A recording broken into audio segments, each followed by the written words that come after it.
Cara mengatasi bunyi pada rem tromol belakang mobil R3 biasanya terjadi karena gesekan antara kampas rem dengan rumah tromol.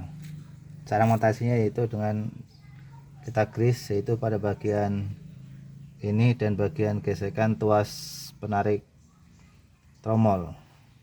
Sini kita greasein. Demikian, terima kasih.